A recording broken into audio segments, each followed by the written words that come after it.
মানে রাতে 3টা বাজে উঠে কাজ করতে হয়। ওর বাচ্চা কামড় দিলে মানুষ সেন্সলেস হয়ে যায়, ওইটাও ওর কাছে অ্যাক্টিং মনে হয়। আমাকে এজেন্সি পাঠাইছে, এটারও ইমপ্রুভ আছে, প্রমাণ আছে। আমাকে বেতন বোনাস দেয় নাই, আমাকে বেতন দিছে, উনি আবার 3 দিনের টাকাও পাবে। আমার 5 তারিখ মাস শেষ হবে। না, আমি কোনো পরিমণিকে ব্ল্যাকমেল করতে কেন যাব? পরিমণি কি যে এমন তাকে ব্ল্যাকমেল করতে হবে? না, আমি কান্নাকাটি করি নাই। পরিমণি এরকম ইমপ্রুভ দেখাতে পারবে, প্রমাণ দেখাইতে পারবে যে আমি তার কাছে চাকরির জন্য কান্না করছি। আমি তার জন্য এমন নোংরা ভাষায় তো আমি আগে জানলে এজেন্সি যে আমাকে পাঠাইছে, ওর যে নোংরা মন মানসিকতা, ওর যে নোংরামি নষ্টামি, এগুলো দেখলে তো আমি যাইতামই না।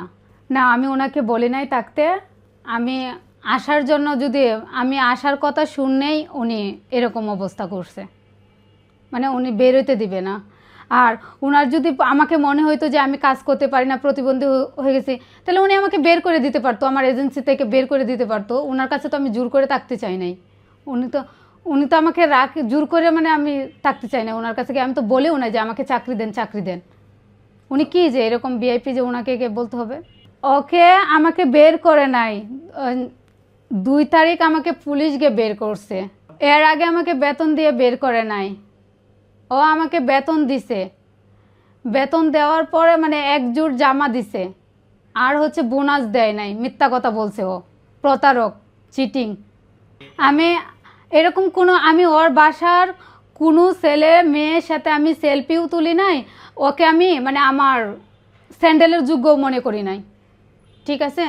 ওকে কেমন দেখছি বলতে কি, মানে ওকে আমার পছন্দই না। মানে ওর বাসায় যদি আমি গিয়ে যে কাণ্ডগুলো দেখছি, মানে যেগুলো বুঝতে পারছি, আমি যদি আগে এগুলা জানতে পারতাম, তাহলে তো আমি ওর বাসায় কাজেই যাইতাম না। মানে ওর যে নষ্টামিগুলা, মানে রাতে 3টা বাজে উঠে কাজ করতে হয়, না উঠলে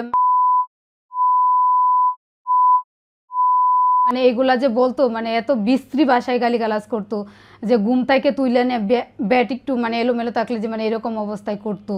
এটা আমি জানতাম না যে ওর যে এত নোংরামি আর এত নষ্টামি। আর ওর বাচ্চা কামড় দিলে মানুষ সেন্সলেস হয়ে যায়, ওইটাও ওর কাছে অ্যাক্টিং মনে হয়।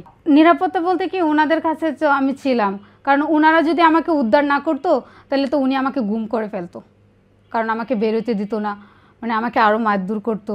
হ্যাঁ, ভয় পাচ্ছি এখন আমার নিরাপত্তারও প্রয়োজন। ওর তো কোনো ঠিক নাই, অত যে কোনো মুহূর্তে আমাকে যে কোনো করতে পারে।